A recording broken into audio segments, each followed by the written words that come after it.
لاہور میں ایک تقریب سے خطاب کرتے ہوئے وزیر اطلاعات فواد چودھری نے کہا کہ پاکستان ماضی سے بہتر حالات میں جا رہا ہے. یہ ایکسپورٹ میں بہتری اور غیر ملکی سرمایہ کاری کا سال ہوگا.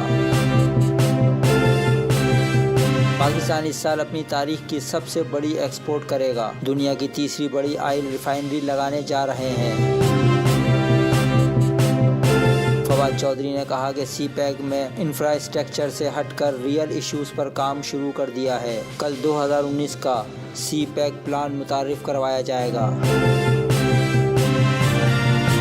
سی پیک میں جو تبدیلیاں کی گئی ہیں اس حوالے سے کل اہم اعلان کریں گے.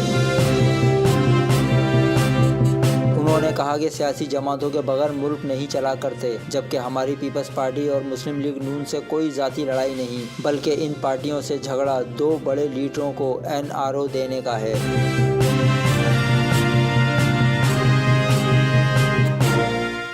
Press the bell icon on the YouTube app and never miss another update.